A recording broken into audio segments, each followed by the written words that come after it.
This evening, we're incredibly lucky to have Ellie joining us, Dr. Ellie Woodacre. I actually had the pleasure of meeting Ellie in the summer at a conference, which I won't steal your thunder and talk about the organisation. I'll leave that for you to do, Ellie. But at a conference actually about medieval women, it was absolutely fantastic and totally eye-opening for ways that I can improve as a HOD our curriculum at Boulder Academy. So I, for one, am really excited about Ellie's talk this evening. Medieval women, highly visible, often obscured or hidden in plain sight. And I'm really looking forward actually to kind of hearing all the various ways during the meeting or subsequently that you might be changing your curriculum. So please do get in contact with Ellie and I on Twitter. You can use our Twitter handles, which are on the screen, at BeBoldHistory or at MonarchyConf for Ellie. And please do use the hashtag BeBoldHistory if you are talking about us. I'm going to shut up, if that's okay, and pass over to Ellie. I'm going to stop sharing my screen, Ellie, so you can share yours. Brilliant. Thank you so much, Sam. It's really great to be here tonight. And I'm going to go ahead and share my screen and get that rolling. Hopefully the technology was behaving itself earlier, so hopefully we'll be doing so today. I hope you guys can see that. If anybody can't, shout. Okay, good. Thanks, Sam. Cheers. Okay, so the title that I've got here, highly obscured, highly visible, often obscured or hidden in plain sight. I'll be kind of explaining as we go through. I am going to be looking primarily at medieval women, but I am going to sneak slightly into the 16th and 17th century just right at the end. And I am going to be focusing primarily on royal women, on queens and queenship, because that is my bag. But I will be explaining a bit why and how these women might be useful for us to, as a jumping off point to looking more broadly at the history of medieval women and women more broadly as well. So what I've got today is a couple of questions that I'm going to be kind of posing at the beginning and we'll kind of draw through as we go through the talk. And a lot of this, again, I know a lot of you guys are teachers and some of the stuff you're going to be at the beginning, you'll be like, I know this. I'm not trying to teach Granny to suck eggs or whatever like that. But I just want to kind of start by framing kind of, the issues, if you like, before we kind of go into how we can address them. So I'll be thinking a bit about who writes history and how does that affect what's covered, whose histories might be hidden or missing and how can we draw them out. And I'll be talking about how we can bring other women into the foreground. And I'm going to use examples of regnant queens in medieval Europe, but also more globally as well. And then in the last bit, I'm going to be talking a bit about new perspectives and how we can bring those into the histories that we're teaching. And I'm going to use two specific examples about women and warfare and othering of queens. And that's where I'm going to kind of sneak out a little Middle Ages just a little bit at the end. So I hope you guys find this interesting. Again, it's just a starting point for the discussion. And I would really love to hear your thoughts and feedback. And I'm very happy to expand further in Q&A, or if you want to follow up with me on emails and things as well. Okay, so here's the bit you guys are going to say, I know, but I think it's important to kind of think about this before we think about kind of the issues and how we can address them. So obviously thinking about that gulf between history and the past, and a lot of the issues that we have with dealing with the history of women is thinking about kind of who has been writing history and what they are interested in. And obviously we know that traditionally history in the past has been written by white European elite men. And so their interests, kind of the old-fashioned great man history or kind of Whiggish perspectives or a heavy focus on political history and events and the men who shaped them. And perhaps, again, even thinking, from a British perspective, a really kind of Anglo-centric view of history has really kind of colored the way in which history has been presented and to some extent the way it still is. We've also got a big issue with the sources. Now, obviously, this is one of the things that can be challenging for us, those of us who work on medieval women, is that the people who are writing a lot of the primary sources from the Middle Ages tend to be medieval men, and particularly medieval kind of clerical men who, are writing chronicles, annals, etc. And again, it's thinking about what they are interested in and how interested they are in what queens are doing and the ways in which they might report on that or the ways in which they might choose not to talk about that. So those are things that we need to kind of think about. Another big issue that we often have as historians is thinking about the centuries of work of archivists and collectors and museum curators in terms of what they've decided to put into their collections, what they've decided to preserve rather than get rid of, etc. So I'll give you a really good example of this. So when I first started working on Joan of Navarre, I was looking at things like the calendars of patent rolls, etc., these wonderful calendared sources that we have, all the king's kind of letters patent. And it would often be referring to letters patent written by Joan. And so I asked a colleague of mine who used to work at the National Archives, I said, well, where's the Queen's letters patent? And he said, oh, we don't really have those. so we've saved them all for the king. We've calendared them. They're all there. Fantastic. But the Queen's ones, they're very patchy. We have some. We've got a great roll of letters for Philippa of Hainaut, for example. But for Joan, some of the best examples of her letters patent are actually in Brittany, are letters that she sent back to her family in Brittany or back to her receivers and treasurers who were dealing with her Breton dower lands. But they're not in the archives here, and it breaks my heart. But again, someone at some point decided we don't really need these ones. We'll just get rid of those. And so it can be making it that bit harder for us. Now, there was a particular article that kind of inspired the title for this talk, and it's by Teresa Ehrenfeit. Now, for those of you who aren't familiar with Teresa Ehrenfeit, I cannot recommend her work highly enough to you. If you're interested in medieval women, if you're interested in medieval queenship, you've got to be looking at Teresa's work. She is just absolutely fantastic. She's done so much great work on medieval queenship, particularly in Spain. Done some great work on Maria of Castile, for example, and most recently, a wonderful cultural biography of Catherine of Aragon. So again, big shout out for Teresa. But she wrote this article in Medieval Feminist Forum called Highly Visible, Often Obscured, The Difficulties in Seeing Queens and Noble Women. And what she talked about was the thing is that queens seem like very obvious and easy to study people because they are there. They are front and center. They are the premier woman of the realm, etc. So you would think that because they're so highly visible, what they did and their actions would be easy to find and easy to trace. But because of these issues with the sources, with the preservation of the sources, we're often struggling to piece together that activity. We're having to read between the lines. We're having to use really kind of divergent kind of groups of sources, bring them together and try and see what the puzzle creates for us, rather than just having like the full kind of spectrum of historical sources the way we might when we're looking at kind of kings and kind of great men of the past. So yeah, that's what really inspired this article, because she really kind of talks about the challenges of working on history, and even women that we think would be easier to study or easy to study because of their station and their visibility are a struggle. But that's not to say we shouldn't be looking at queens and queenship. So more on that. Okay, so how does this affect who and what is covered? These issues that we have with the sources, both in terms of historiography and in terms of the primary sources. Now, obviously, first of all, you can see I've put biased and reliable in air quotes, and I have to say this is my biggest plea to you. Those are my two least favorite words in the English language. I get so many students coming to me at university saying, oh, yes, we can't use this source because this isn't reliable, or that source is reliable, but this source is not, or this source is biased. All sources are biased, and nothing is inherently reliable or unreliable. Don't put them into categories if you like. But the thing is, we have to appreciate the writer's perspective, and that everything they are writing is colored by their experience and their worldview, and it's not, and that's for those of us who are trying to be as objective as possible and as unbiased as possible. We can't help the fact that again, everything we write, everything we do is colored by where we grew up, where we live, where we learned, what we've read, etc.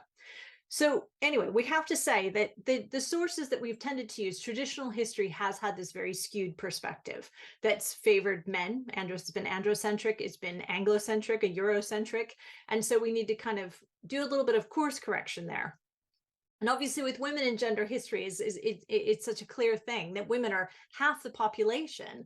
But if you look at the historical work that's been created, they're nowhere near getting 50% of the coverage just because they were 50% of the population. And one of the big problems that we've had is there has been this real surge in trying to do more gender and women's history. And there's been amazing output from my colleagues who work on women and gender history since, the 1960s, certainly onward, but even before that, right? So we've got more and more stuff coming along.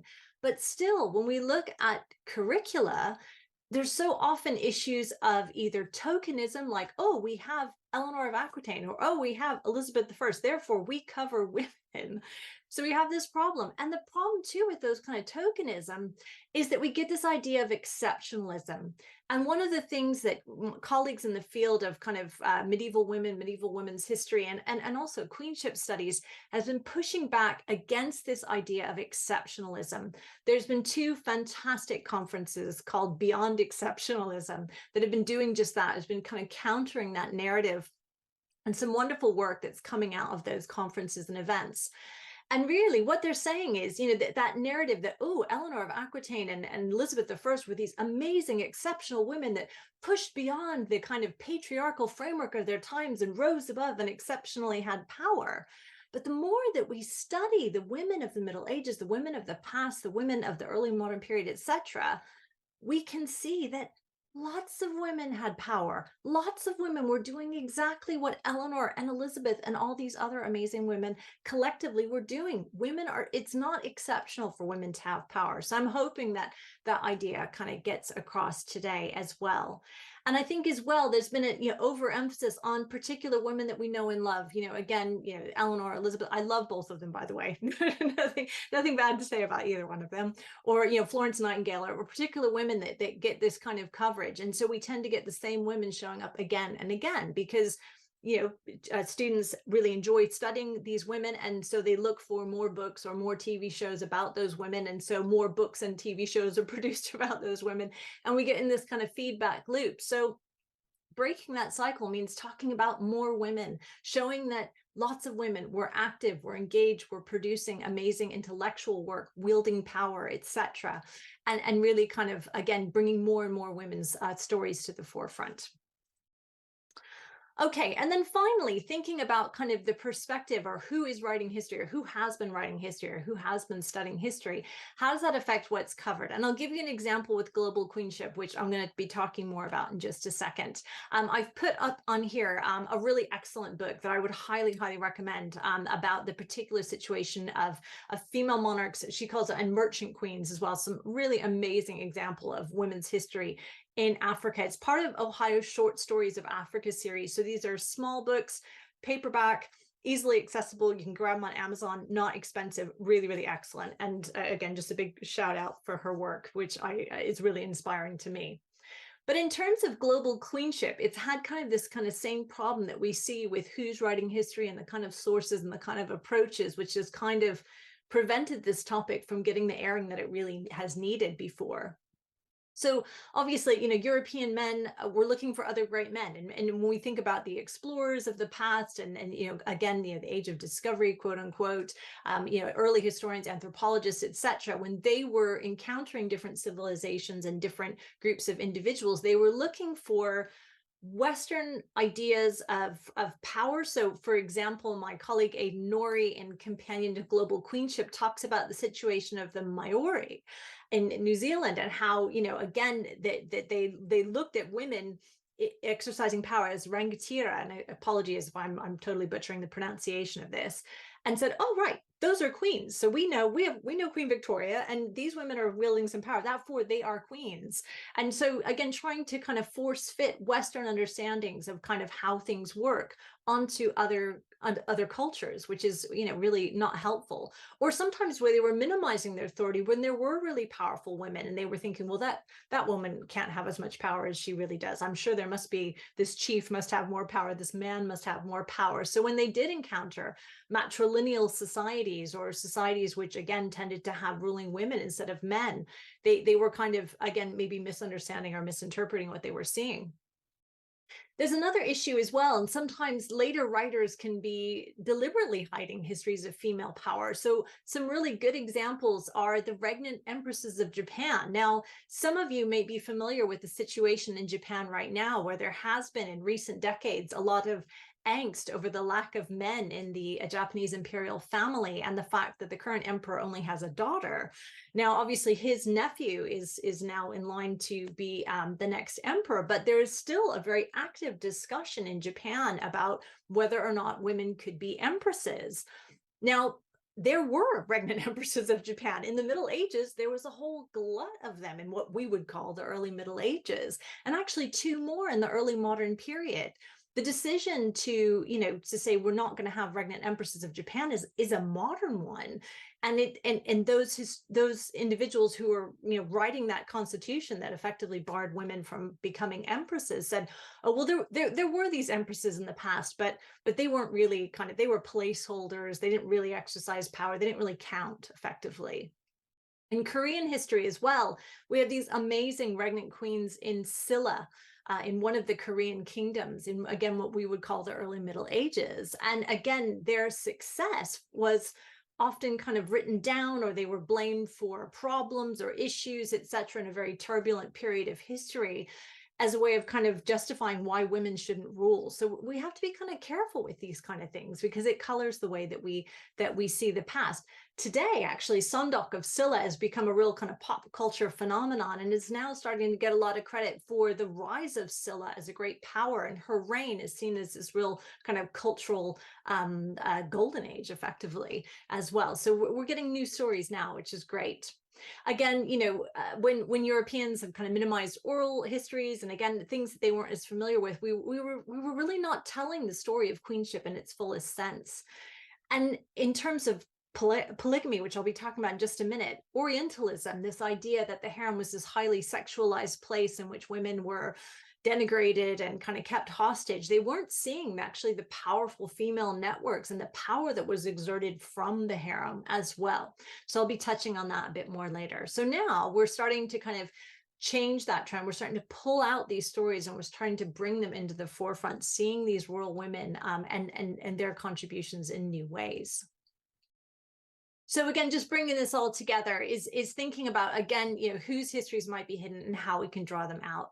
So again, what I'll be talking about is themes and examples of historical figures that hopefully you might be interested in bringing into your teaching or your writing or your research.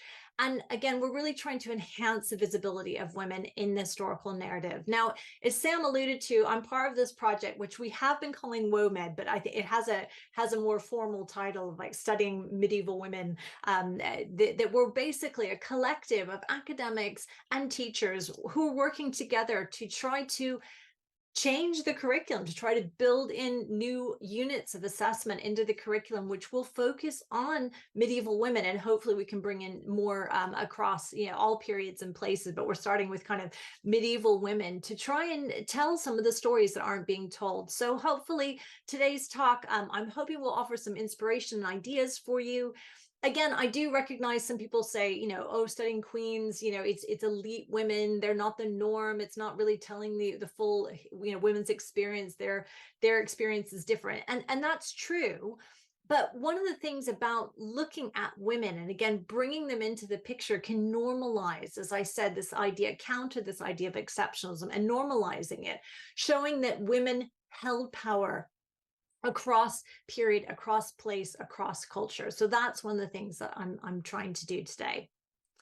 So we'll start with bringing other women to the foreground. Now here's Elizabeth I, and I have her here deliberately. Again, I do love Elizabeth I, but she casts a really long shadow over women and power and queenship in general, because she is such an iconic figure and such an important figure in our national history as well, that she's rightly received so much attention. But in doing so, she's kind of had a tendency to kind of overshadow at least the situation of medieval women who came before her. So in this section, I'm going to be talking a bit about reigning queens in medieval Europe, and then also taking it globally as well.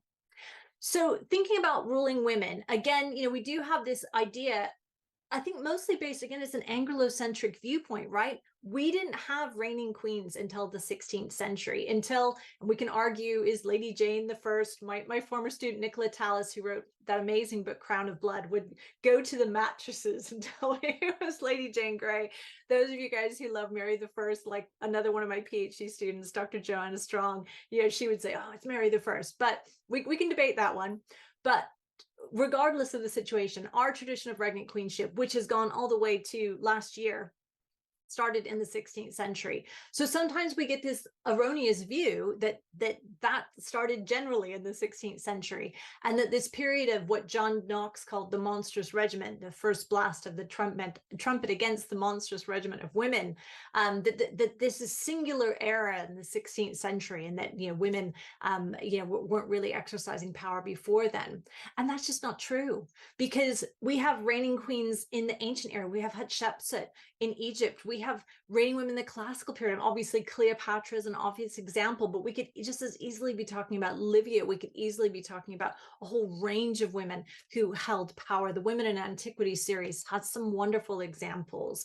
And throughout the Middle Ages, and again, obviously today as well. I mean, it's a truism that actually there are a whole handful of women, young women, who are set to be the regnant queens of the next generation. So it's something that's been happening across time and space. It's still with us today. It's not just Europe, it's a global thing as well. But it is another truism that generally the frameworks of power, the frameworks of monarchy, has been largely patriarchal. So the question that got me into queenship studies is, if that's the case, how does a woman come to the throne? How does that happen? How can a woman come to the throne and exercise power? So that's what got me into queenship studies. That's what got me started here. So I started by looking at reigning queens in medieval Europe. And so I'm going to offer you just a couple of examples, again, of places where there were reigning queens in medieval Europe, and some very specific examples next. So obviously we've got really interesting women like Urraca of Leon Castile, who fought a war against her husband, Alfonso I of Aragon. Again, it was kind of an earlier version of Ferdinand and Isabel's marriage in the 15th and 16th century. Now, Ferdinand and Isabel, the Reyes Católicos, famously were a sovereign king and queen that were married to each other, had this wonderful partnership, and started the Spanish Golden Age. Urraca of Leon Castile and Alfonso of Aragon were the opposite. They fought against each other. It ended very badly in more than a divorce, basically. But Urraca is a very interesting woman. Again, she's a woman who contravened expectations of her time. She's a woman who some say actually chose as her last kind of partner a man who she wanted to be with and wasn't afraid to be with him fairly publicly. She wielded enormous power and influence, and she's a fantastic example of a really amazing tradition in Iberia of ruling women, both regnant queens and powerful regents and consorts as well. In Italy, we've got Joanna I, sometimes she's called, of Naples. Now, she is another really interesting woman who has 4 husbands and fights wars with 2 out of the 4. One of them was incarcerated most of the time they were married, so he doesn't really count. But she's another really colorful, interesting woman that shows some of the challenges that women have in wielding power. I often find that Giovanna I of Naples and Mary Queen of Scots make a really interesting comparison, because they both had kind of disastrous matrimonial situations. They both had husbands who wanted more power and authority, and their refusal to give their husbands the crown matrimonial, and then those husbands' subsequent kind of unpleasant and untimely deaths caused a lot of problems for both of them. So if you're doing Mary Queen of Scots, think about bringing Giovanna I of Naples into the frame. She's fascinating. She's a really interesting character. In the Byzantine Empire, we have so many fantastic examples of powerful empresses, both consorts, but also regent and regnant empresses as well. Empress Irene of Byzantium, I find really, really interesting. And, I was involved in this one kind of Queenship in Westeros book where we kind of talked about some of the historical women that provided inspiration to George R.R. Martin. And Empress Irene is sometimes kind of seen as this kind of Cersei figure. So if you like Game of Thrones and you like Cersei, you will find Empress Irene really, really interesting. Again, she goes from being consort to regent for her son, co-ruling with her son Constantine. His attempt to kind of push her out of power leads to a kind of a war between them, and she ends up having him blinded, basically, to kind of reduce his power and authority so she could reign. And she is Charlemagne's kind of period, if you like, as well. So really, really interesting character. There's also the regnant ruling sisters, Zoe and Theodora Porphyrogenita, which means being born in the purple. A really interesting situation of 2 women sharing power, and they're on the coins together as well. Really, really interesting. yeah, again, I'm going to go quickly through some of these examples, but I'm throwing out teasers, if you like, for you to go back to. Studies in contrast, Jadwiga of Poland got a shout out, which I'm so glad. Obviously, a queen who becomes a saint, also a queen who's married to, and I'm going to get I say this wrong every time, Jagiello of Jagiello, Lithuania, starts the Poland-Lithuanian Commonwealth, becomes the biggest country in Europe. That's when I always get my students with, it's a pop quiz question. What was the biggest country in 16th century Europe? And they'd always miss that it's Poland, Lithuania.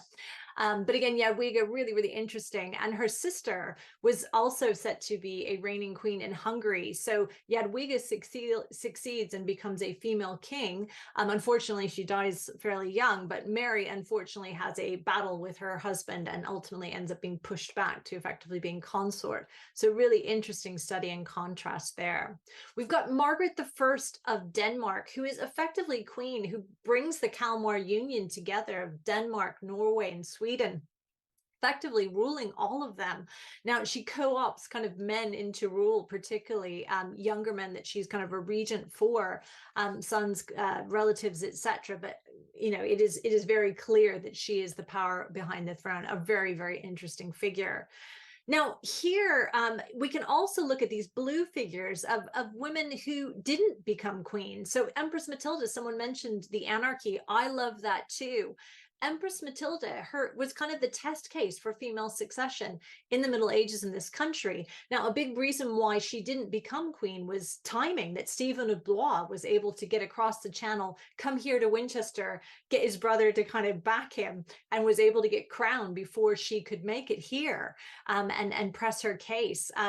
But again, the fact that she ultimately failed to become Queen of England in some ways set back female succession until we finally get the Tudor queens coming through in the 16th century. Now, I'm going to be really careful not to jump into the Capetian succession crisis and the Salic Law. It's something that I've written about and I can get really passionate about, and we'll end up with about 2 hours of me kind of running off in a massive digression about the myth of Salic Law and what really happened in the test case for female succession in 1316 to 1328. If anyone's interested on that, happy to talk further later and point you towards bits and pieces on that.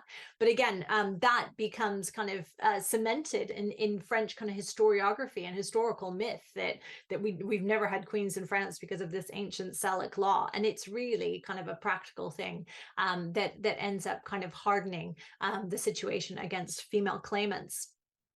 Now, I looked at two particular kingdoms, one for my master's, the Queens of Jerusalem, and the other one for my PhD on the Queens of Navarre.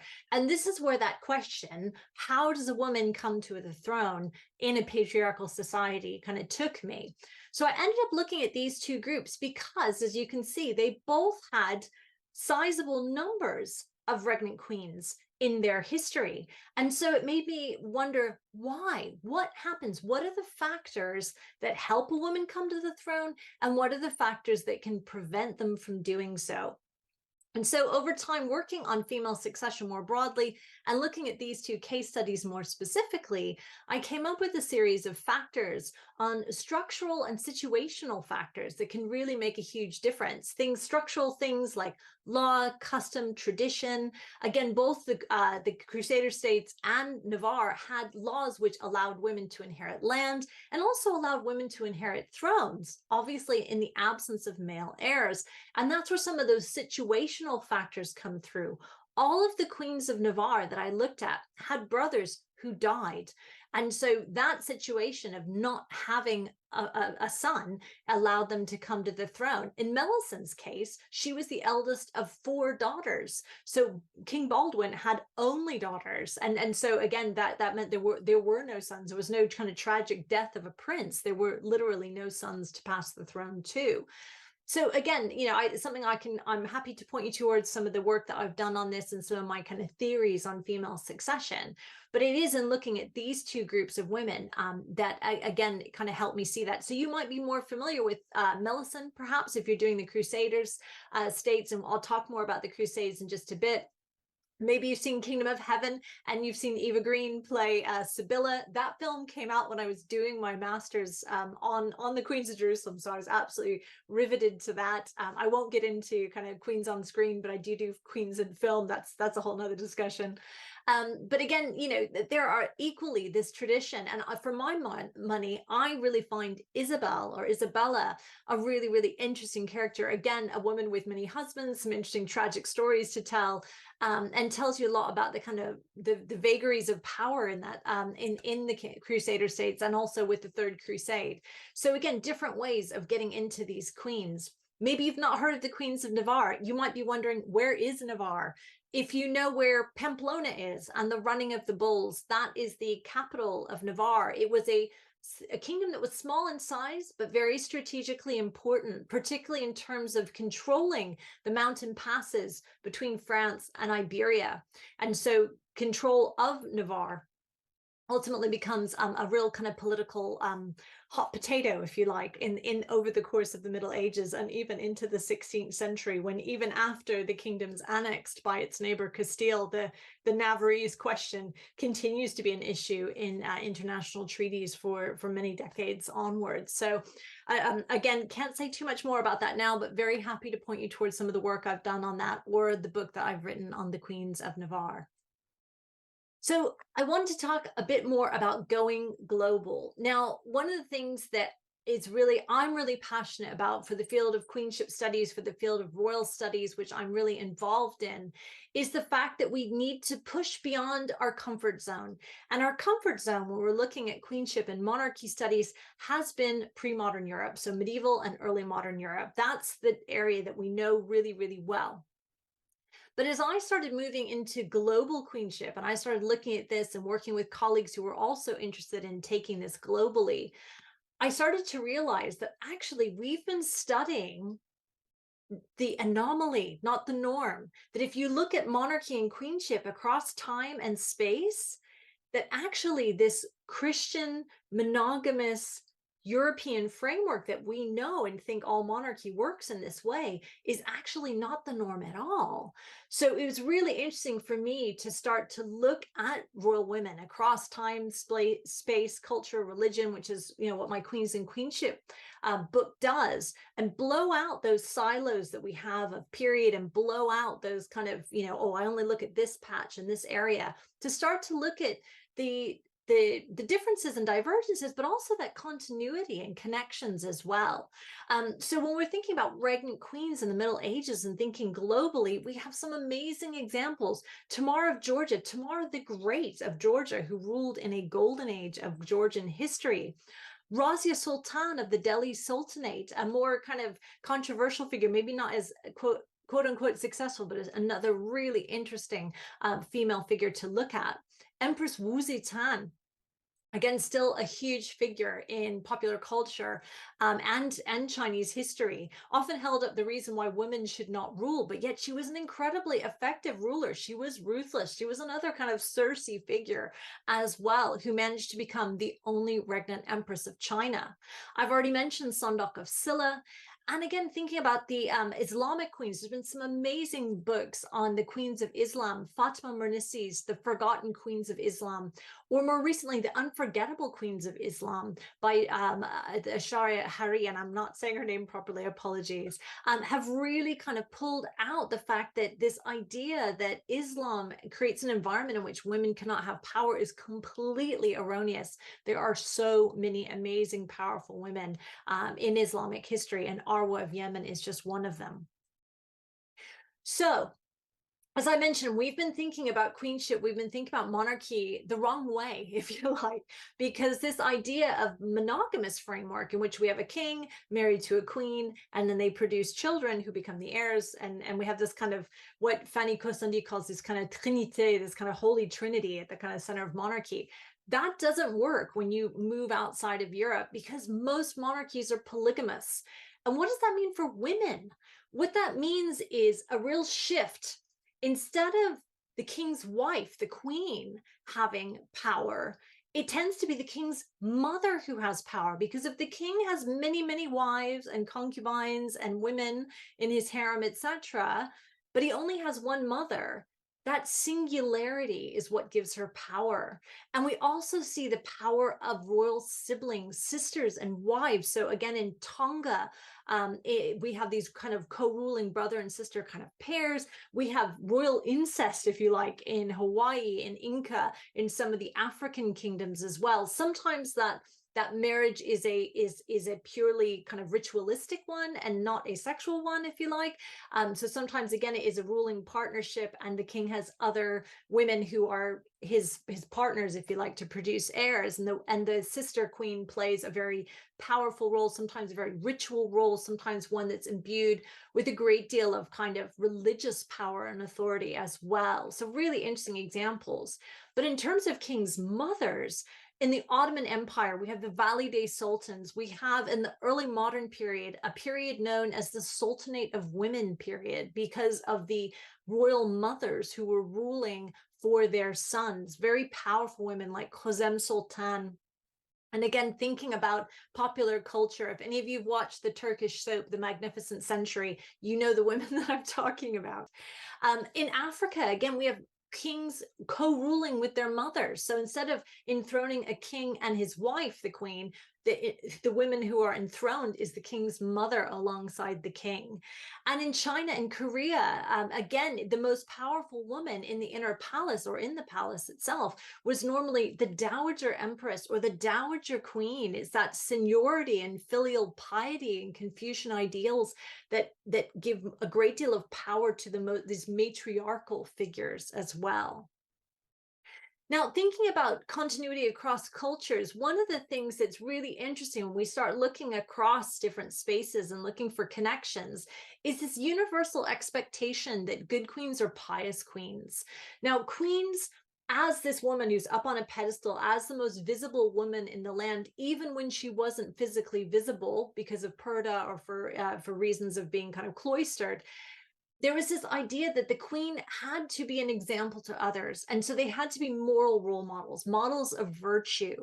And one of the ways they did that was by expressing piety, and often what Michelle Beer has called performative piety. So publicly visiting shrines, endowing religious institutions, creating institutions. There's been some wonderful work on the Valide Sultans of the Ottoman Empire in terms of the physical way they were present in Istanbul through the creation of massive mosque complexes, which allowed them to be seen, and their power and authority, their ability to command economic resources to be visible, even if they themselves physically were not. There's also, again, a really important role that, again, if you're teaching early medieval Europe, you might be looking at conversion narratives of queens who are credited for converting their husbands to Christianity, for example. But again, in Asia, we also have some really interesting roles of women in conversion narratives with Buddhism.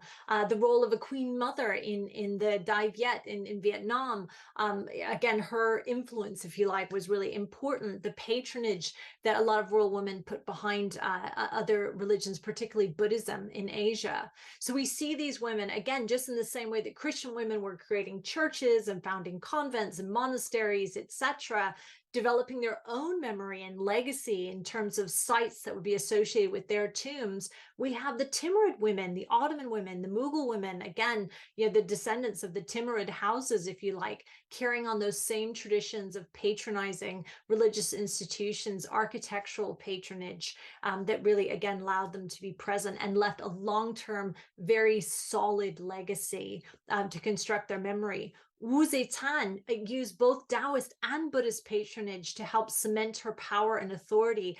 Even, again, the crafting of the monumental Buddha statues in the Longmen Grotto, she kind of partway through her reign decided that she was going to associate herself with call herself a reincarnation of the Bodhisattva Maitreya. And again, one of the Longmen Grotto Buddhas apparently has her face, so it's a huge way to associate yourself with divine power and authority. So in this last bit, and I appreciate I've been waxing enthusiastic, so I'll try not to go too long here. I'm just going to be talking about how we can bring some new perspectives to the history that we're teaching. So just some new ways to take subjects you're probably already looking at, or you're already teaching, or thinking about, and bringing kind of these, fresh perspectives, new voices, and different faces into it as well. So we'll be looking at women in warfare, and then finally, like I said, leaking just a little bit out of the Middle Ages to think about othering queens in the Reformation.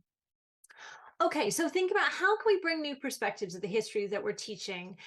So again, thinking about today and more recent kind of history writing, we talked about the more traditional kind of old-fashioned kind of Eurocentric, androcentric kind of history writing. Today, obviously, we've got so many more people from so many more backgrounds and so many more women who are also writing history. And these new perspectives and these new voices from a more diverse group of people are spawning new approaches and are bringing new voices, new ideas to the limelight. And so we've seen that in obviously decolonizing the curriculum, this huge movement that's come to kind of, again, break that kind of Eurocentric, Anglocentric kind of viewpoint of history, and get different perspectives from different areas of the world. Sexuality studies, LGBTQ plus histories, again, are bringing out new figures that we're less familiar with, but also helping us to see figures that we are familiar with in a very different light as well. And obviously, another example in terms of women and gender history is feminist historical recovery. So I've been involved with a group that's based in the New School in New York City, led by the amazing Professor Gina Luria-Walker, the New Historia. Check out their website. They've got some amazing material there, some really wonderful editorial pieces, but also really great biographies of women that you may not be, and you will likely not be as familiar with, that you can bring into your teaching. Some really interesting from all periods, different kinds of women, female scientists, yes, queens, but also female writers, female artists, all sorts of women from all corners of the globe, whose biographies you might be interested in. So again, these new ideas, these new voices, new writing, and new perspectives can help us kind of bring a fresh lens on the topics that we're already teaching. So I'm going to start by looking at war. Now, war traditionally has been, and I hate to use the word bloke studies, but that's something that my colleague, Jonathan Phillips, who works on Crusade studies, he uses that term quite jokingly. But often, we can see that the old-fashioned political history was a lot about wars and battles and warfare and military history, etc. And that traditional approach to talking about war, something that is a very important element of history, has often kind of taken women out of the narrative. And so their engagement in war, or this belief that they did not engage in war, was somehow taking them out of our understanding of these really important political conflicts and these important historical moments. So obviously, new research is actually helping us see women in a different way, is seeing women as being great lords and wielding great economic agency. It's giving us new ways of understanding what power is and how power is wielded. But it's also helping us to redefine the ways in which women are engaged in warfare. And this is the last regnant queen of Navarre, Catalina the First of Navarre, shown as leading her armies into battle. Now, she once apparently famously said to her husband, after they lost the kingdom to their neighbors Castile, if I had been born a man and you had been born a woman, the story would be very different. And he was not great at warfare. So I think she was kind of making a very pointed comment to him there. But there you go. Right, changing the narrative. So one of my PhD students, Dr. Kathy Capel, did an amazing PhD on the role of women in warfare in the kind of Anglo-Norman period with the early Middle Ages here, in England and Normandy. And one of the things that she really made front and center in her thesis is the fact that we need to change the way that we look at war, because we focus so much on battlefields, and it's about more than, she would say, it's about more than men running around with sticks fighting each other.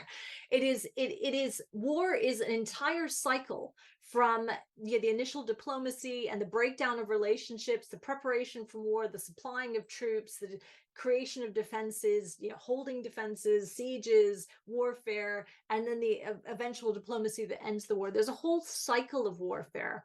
And when you start to look at that whole cycle and the fullest extent of what's going on at war, we can see that women were involved in every single way, even if they weren't necessarily on the battlefield. And actually, we even have examples of women that were. power.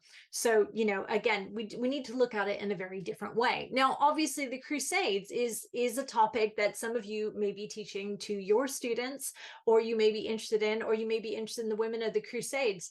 Another one of my colleagues in WOMED, or our little group here, is Natasha Hodgson, who's done some amazing work on women and crusading. And I would highly, highly recommend that you look at her work if you're not familiar with it already. Now, obviously, the Crusades, we can see women involved in lots of ways. We can see women that actually went on the Crusades. So obviously, Eleanor of Aquitaine quite famously went, you know, kind of with her Amazon women, if you like, on crusade, but also Berengaria of Navarre, Richard I's wife.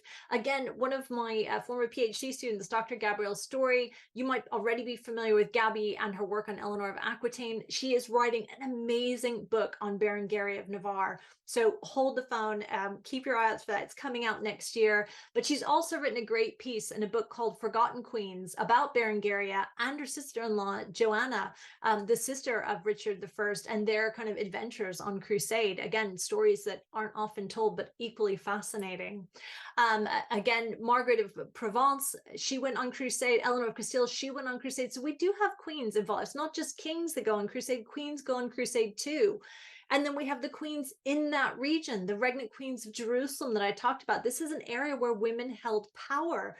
Part of the reason why there were so many queens regnant in Jerusalem were the laws of the Crusader state, which, in order to create a climate in which men felt that they would want to risk their lives going there and perhaps settling there, was allowing their family to inherit, which included women, giving them more security that what they created and what they held would be passed on to their family members. This led to a whole bunch of really powerful heiresses in Antioch, all throughout the Crusader states, and the regnant queens of Jerusalem themselves. So this environment in which it's okay for women to hold land and wield power leads to a lot of powerful women. And obviously in Egypt, we've got Sharjar al-Dur, who Jonathan Phillips, it's a wonderful kind of chat about in that last CPD day that Sam was talking about. Again, looking at her story, her really interesting way in which a woman was able to rise up from slave to consort to effectively regnant ruler of Egypt. It gives you a very different perspective on the Seventh Crusade, looking at it from her eyes and from her perspective. So again, thinking about women's agency and activity in warfare, we can see women acting as generals and strategists. So again, Kathy's PhD looked at the Battle of the Two Matildas, the Siege of Winchester here in 1141, where we have two women who are wielding armies, one defending her situation in Winchester and ultimately having to escape and leave because of the onslaught of another army run by another Matilda, Queen Matilda, the wife of Stephen as well. So here we've got women, you know, who are running the show, women who are leading the armies.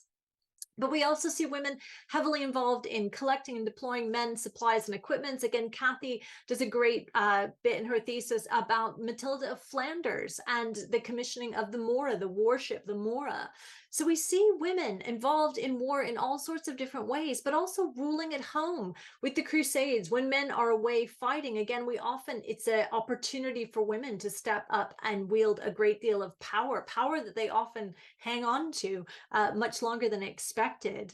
And we also see women incredibly involved in bolstering defenses, helping, again, castles and cities to withstand siege as well. Just recently, I was teaching my students about Asian queenship, and I was telling them about a particular Chinese empress who was apparently on the walls of Beijing, you know, getting the women to fight, getting the men to fight, and apparently fighting hand to hand herself in order to defend the city. So women are there on the defensive front as well.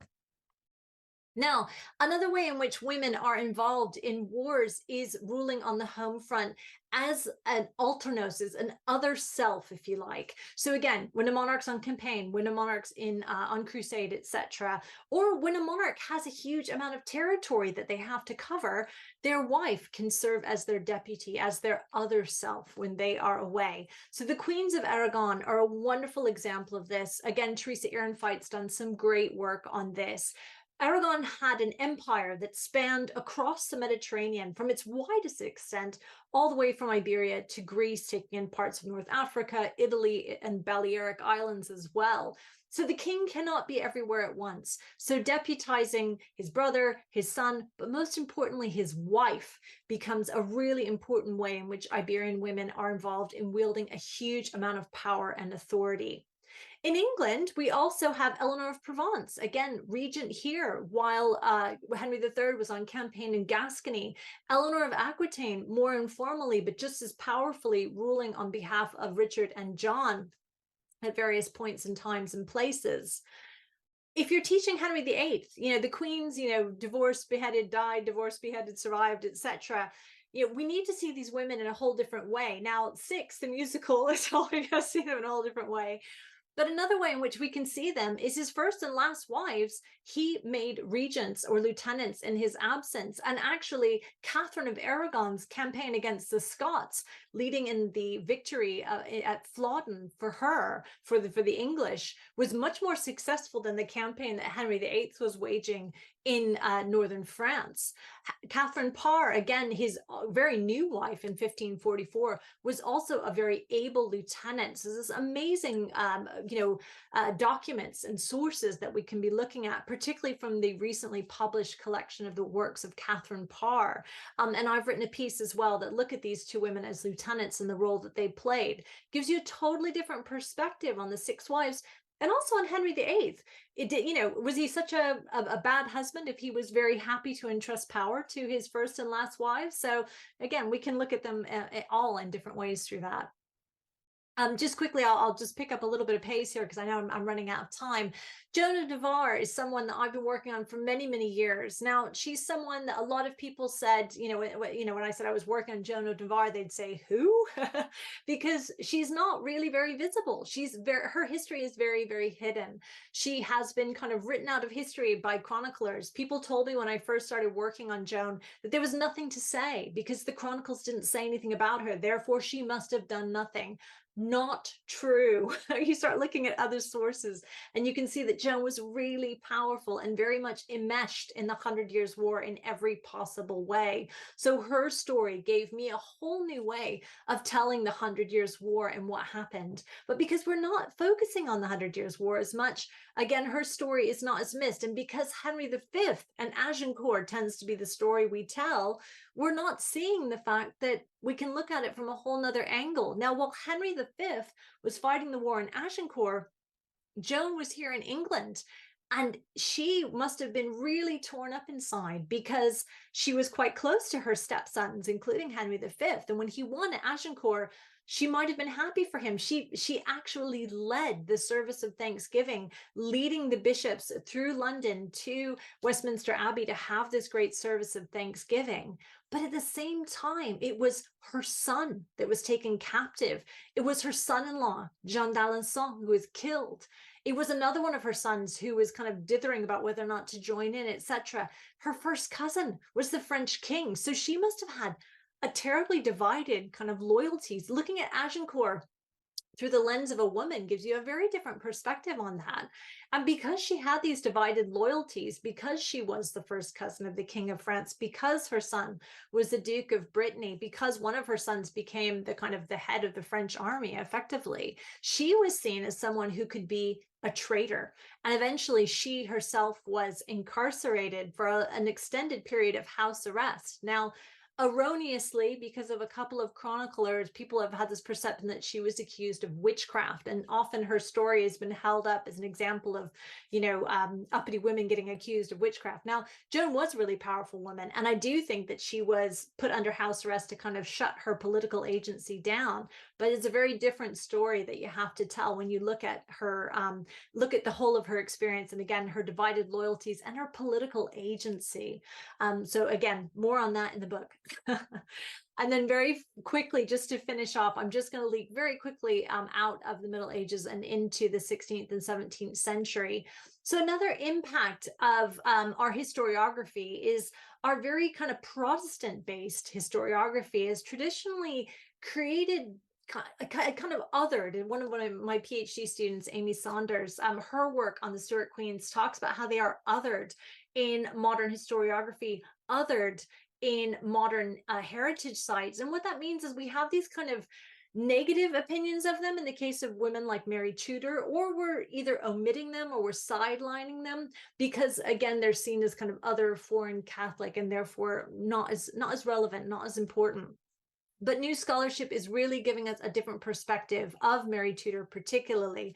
Also, Catherine de' Medici, another queen who had a very Black legend for her supposed involvement in the St. Bartholomew's Day massacre.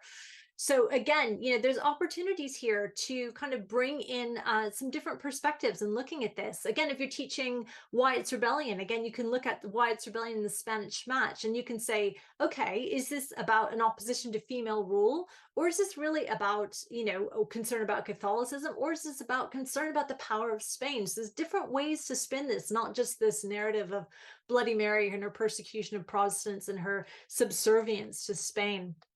There's ways to flip that narrative. And certainly for the later Stuart consorts as well. I mean, Henrietta Maria is often demonized as real kind of villainess of the Civil War. And again, new scholarship by Erin Griffey, for example, is giving us a very different perspective of this very politically active woman. My students love her letters to Charles I, but she was over here, she was over in Europe, again, gathering troops, gathering allies, gathering support and assistance for Charles I, and then comes back and was the generalissima leading an army at one point as well. New work by Gemma Field on Anna of Denmark and on Catherine of Braganza by Maria Hayward and Eilish Gregory, again, is giving us very different looks at these women who are often kind of footnotes or just mentioned in the sidebar. Again, Mary of Modena as well. So now we're starting to see these women as agents of cultural transfer, as really important patrons, as key political players, and particularly Anna of Denmark as great diplomats as well, representatives of their dynasties, and again, someone who had a great deal of political agency in the early Stuart court here in England and in Scotland as well. So again, I'm hoping that bringing this together, this is just a little smorgasbord of a couple of examples, but there are so many women who have stories to tell, and sadly so few feature in our books, in our curriculum, in the stories that we're telling. So I'm hoping that these couple of examples have given you some ideas, maybe some inspiration, maybe some new approaches or new lenses that you might want to bring into your teaching, your research, or just what you're kind of thinking about in terms of these women. Obviously, I've been involved with Reteach. I've done some bibliographies for them on royal women. I've done their podcast as well to kind of talk a little bit about this. Obviously, we are putting together material, again, trying to build up this new curriculum module. We'd love your feedback and insights. We're running some more CPD days. We've got one planned near Bath that'll be happening, also one in the Midlands, and some more coming in London. So keep your eyes out for those. If you're interested in Queens and Queenship, I've given you just a couple of examples of people who have written some great books that are really accessible and easy to get a hold of. Teresa Ehrenfeit's textbook on Queenship in medieval Europe is fantastic. You've also got Charles Beam's one on early modern Europe, which is kind of the sequel to that. William Monter's The Rise of Female Kings in Europe are great if you're interested in female queens, and again, really bridges the gap between the Middle Ages and the early modern period. And also my book on Queens and Queenship, which is a short book, and deliberately so to kind of open up the conversation, if you like, about looking about queens across time, space, culture, period, etc. I'd also really recommend Routledge's Lives of Royal Women series. We're trying to bring biographies of women whose stories are not getting told as much to the forefront. We've got more books coming out all the time. So I hope you enjoyed this. I've put my email address there. I'd love to hear from you. Very happy to chat further anytime, and I'll stop there and take a breath.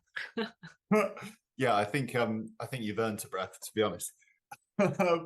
Ellie, that was I mean, an absolute whirlwind tour, and was absolutely fantastic at the same time.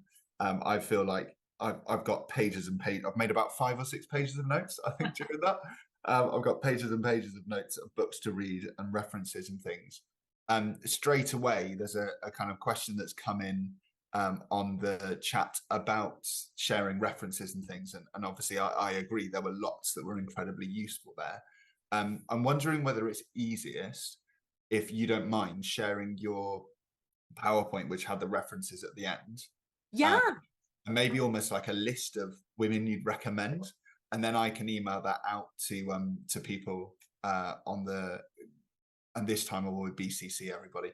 I can email that out to everybody afterwards. Would that be okay? Yeah, absolutely. I'm happy to send kind of a little bibliography, links to other bibliographies as well. Teresa Ehrenfeit has one on her blog, which is also excellent. So I'll put all those links together for you. Brilliant. That'd be great. So there have been some questions coming in, which is really good. And I'm actually going to start with the last question because, which actually is the second one from Lucy, because I know where the question's coming from, and also I know that you have a lot to say on it. So Lucy asks, how much financial power or control did medieval queens have?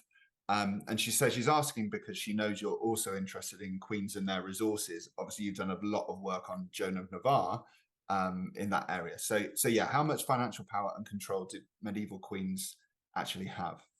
No, I'm so glad you asked. So I lead a research project called the Queen's Resources. And actually just last week, we had our second conference, which brought together a whole range of scholarship on the financial power of women. So it's one of these things that, again, has been the least studied aspect of the Queen's role, but is absolutely fundamental to everything else that she does, is that link between money and power, that you need money and financial resources to wield power, and that's incredibly important. So understanding the resources that these women controlled, the ways in which they controlled them, the ways in which they acted as kind of great lords throughout the country, and the wherewithal that that money gave them to then become great patrons or to fund their networks, to reward people in their affinity and their supporters, if you like, really, really vital. So that is work that is still ongoing. We've got a whole host of publications that are going to be coming out from the first phase of the project, and some more coming from this next phase that we're just starting. We're hoping to get some funding to create a database, so that, again, which we're hoping to make really accessible, so it can become a great resource for educators, researchers, and those who are interested in that, kind of linking places, spaces, sources, etc., to kind of draw out and really kind of visualize the economic power of royal women. So that's a great question, and it is a key aspect of queenship. Absolutely. Yeah, absolutely. I've certainly gleaned that from reading Ellie's book on Joan of Navarre as well, which I also really recommend, from that Routledge series. It's really good. Thank you. And I guess kind of building on that, Ellie keeps on mentioning the project. Just to be clear to everybody, that project is WOMED, that currently being called WOMED, that Ellie was talking about at the start, and those kind of conferences that Ellie was mentioning, the one in Bath. I think there's going to be one in the Midlands as well. Yeah, probably at Nottingham Trent, where Natasha is. Yeah. So I think the easiest way for people to see those at the moment will be via Eventbrite, as and when they're announced. Yes, and we are developing a website as well. So maybe in that bibliography we can send that out as well. Yeah. And we'll, from Be Bold, we'll tweet stuff out as well about the conferences that WOMED have got coming up. So check our Twitter feed as well, and you'll see them on there. Again, I went to one of the conferences in the summer, and it was absolutely fantastic, and I can't recommend it enough. To hear from Natasha, and also Jonathan, and also Ellie, and teachers, etc., was really brilliant, and I learned a huge amount and made me rethink lots of elements of our curriculum. So I really encourage people to sign up when that does come out. We're going to go back to the Q&A in a minute, but I had a kind of question building off that as well, and obviously being conscious of your work on Joan of Navarre, and the work that we're potentially doing together as well on Joan of Navarre and teaching that at Boulder. A really typical study in UK schools is the history of what medieval power actually looked like, the nature of power, who has power, what makes them powerful, how they wield their power, and obviously this kind of constant fighting really between church and monarchies. So thinking about that from a women's perspective, which women's narratives might be really useful for helping us to tell those stories and teach our students about medieval power, And I guess how might they be useful, and maybe what new perspectives might they kind of introduce as well at the same time? Yeah, no, that's a really good question. I mean, I'm hoping that some of the examples I gave of regnant queens are a good place to start, in that, you know, showing that that women were wielding power that sovereigns could be women as well as men, and I think that that's important. One of the things as well is that monarchy, again, as Teresa kind of rightly notes, has a male and a female aspect, just like a yin and a yang. They need both. You need both elements to be there, and yet this kind of female aspect of it, we've kind of like dropped out or not looked at as being like not important. I know it's just the king who's on the throne, but actually one of the things that we've been looking at more is that one person can't just wield authority. One person, a king on his own, can't do all of the jobs, wield all the authority, you know, do all the rulership, etc. You need to co-opt other people in to help you. So you might co-opt in people, you know, on the council, or your ministers, or your favorites, but your wife is your partner in rule. And so again, that equitable rulership, and the most successful sovereigns are those who have good ruling partnerships. So again, that interplay between the sovereign and the consort and the heir, and Kosandi's kind of you know, Trinity kind of methodology. Again, you know, it is, you know, it is really important to the exercise of power. And it's not just that as well. Like, I look at Emperor Charles V, I know that's in the 16th century, but he co-opts like all the women of his family. He has this massive empire to rule. So he's got his aunt, his sisters, his daughters, his illegitimate daughters, you know, his step grandmother. I mean, they're all being kind of deputized and drawn in to rule different areas of his empire and to work with him. He's not just using them for marital alliances, although he, you know, that is part of it as well, branching his family out. That's a key part of diplomacy. And then these women then become diplomats and advocates for their families when they go to other places as well. So I think we need to kind of look at power differently. And when we understand power differently, again, the role of women kind of jumps out. I think the old way we conceptualize a reign is just the reign of one king. We put a label on it, and it was the reign of Henry IV, or it was the reign of Charles I, and we're not really seeing the collaborative nature of rule. Yeah, and I think that collaborative nature is really powerful, and it's something I really picked up from your book. So yes, thank you for talking about that and introducing that to other people. So a couple of other questions coming in. So if we go back to Q&A and the chat, Nathan asks, how did medieval queens affect both the role and popularity, of monarchy in their respective countries? And there was another similar question to that on the chat, which came in about kind of how medieval women are maybe changing the narrative around monarchies, making them popular or equally unpopular. I think that's really interesting. Yeah, how are they doing that? Yeah, definitely. So obviously, just like some, you know, kings do, some queens are more popular than others. Now, some queens actually kind of made the monarchy look better. So a really good example is Anne of Bohemia, and I know my colleague Kristen Gaiman has wrote a fantastic book on her for the Lives of Royal Women series. Now, you know, she really she was known as Good Queen Anne, and again, she played a really important role as kind of mediatrix and an intercessor with Richard II. And again, that's been, you know, enshrined in contemporary source of the day, who saw her as this really positive figure. This, even though she wasn't a mother in terms of bearing children, she was a mother of her people, and they really, you know, valued her and respected her, her authority and her influence with Richard II. So she made the monarchy look better, and arguably Richard II's, you know, major troubles and the wheels kind of falling off happened after she passed away. So that we can definitely see queens making, you know, the monarchy look better in that way. I mean, some of them obviously didn't make the monarchy look as good. So for example, Eleanor of Provence, who's actually a queen that I really like, she's a really interesting figure, but she was not, she kind of made the monarchy look bad in terms of bringing over a whole bunch of her Savoyard relatives who were not very loved. And there was a point in which, you know, she and her retainers were like pelted from London Bridge. You know, there was definitely some unhappiness. So queens can bring the monarchy up and make them more popular, and queens can, you know, again, drag the monarchy down, just in the same way that kings can.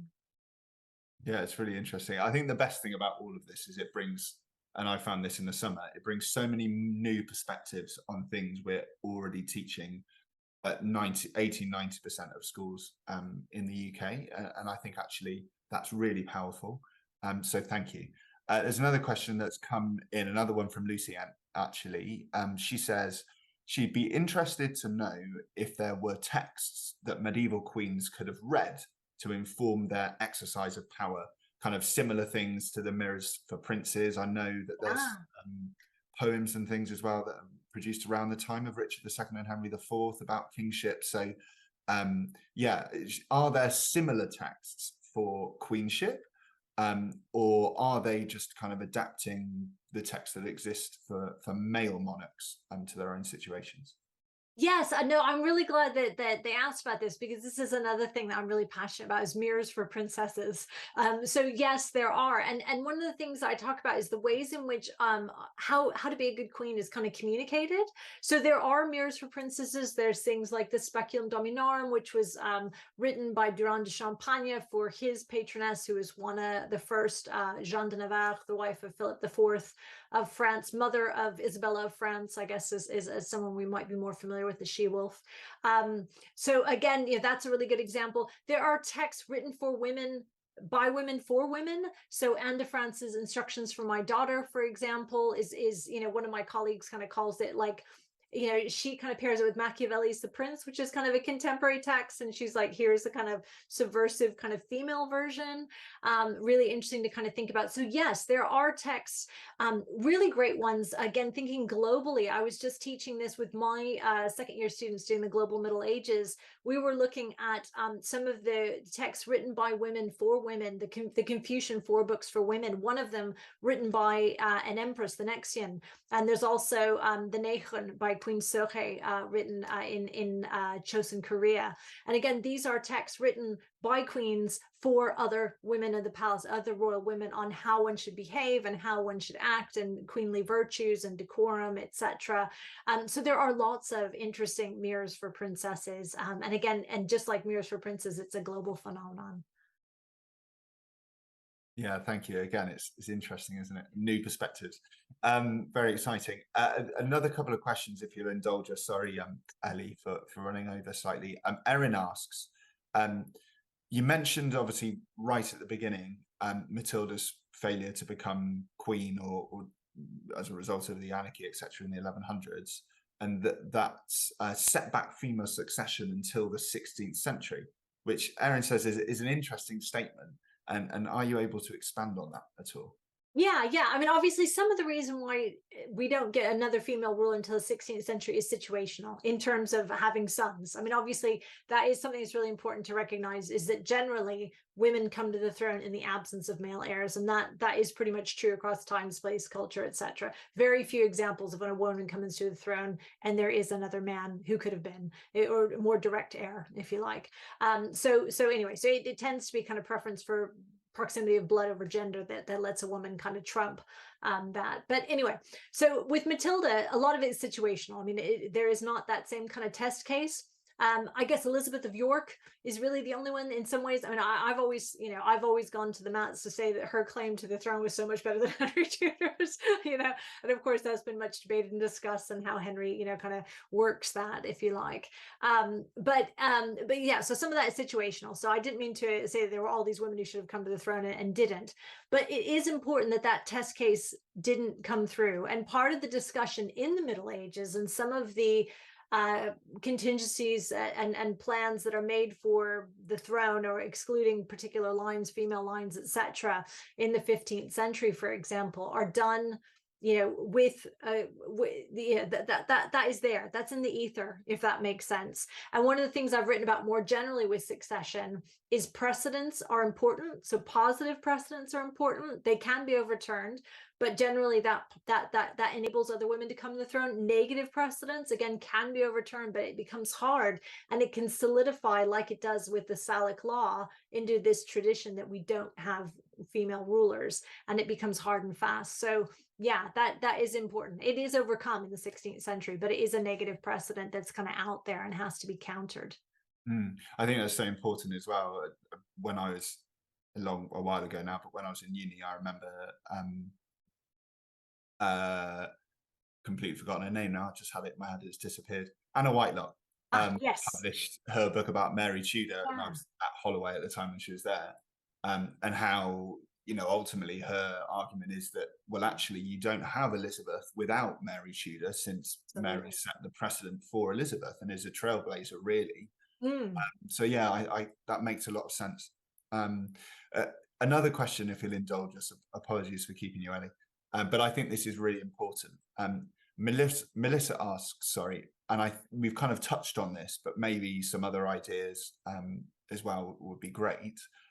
How would you recommend teachers begin trying to build or introduce these sort of hidden narratives into our curriculums without falling victim of where you started with tokenism and exceptionalism?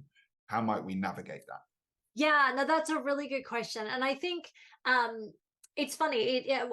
One of the things that inspired me to do global history is Mary Wiesner Hanks was giving this, an amazing historian, was giving this keynote, and she said, whatever you do, think of it globally.